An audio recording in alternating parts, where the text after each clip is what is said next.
அனைவருக்கும் வணக்கம். இன்னைக்கு என்ன சாப்பாடு செய்யலாம் அப்படின்னு சொல்லி யோசிச்சுட்டே இருந்தேன். விடிய காத்தால 5 மணிலேருந்து முழிப்பு வந்ததுல இருந்தே இன்னைக்கு என்ன செஞ்சிடலாம், அப்படி செஞ்சிடலாமா, இப்படி செஞ்சிடலாமா அப்படின்னு சொல்லி யோசிச்சுக்கிட்டே இருந்தேன். ஏன்னா எல்லா பெண்களோட நிலைமையும் அப்படிதான். நாளைக்கு என்ன சாப்பாடு செய்யலாம், என்ன குழம்பு வைக்கலாம் அப்படிங்கிற யோசனையே தான் பெரும் யோசனை.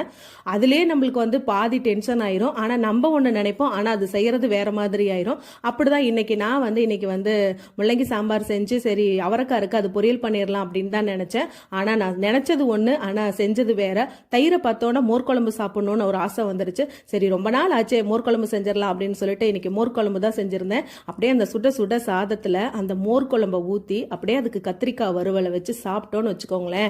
அந்த மோர் குழம்பு லைட்டான புளிப்பு, அந்த கத்திரிக்காய் வறுவல் காரசாரமா அப்படியே அது சைடிஸ்க்கு தொட்டு சாப்பிடும் போது சும்மா டக்கரா அப்படி இருக்கும். இன்னைக்கு லஞ்சுக்கு அதுதான். அதுக்கப்புறம் பாத்திரம் விளக்கிட்டு வீடெல்லாம் கூட்டிட்டு ஆட்டுக்கெல்லாம் தீனி கொடுத்தாச்சு.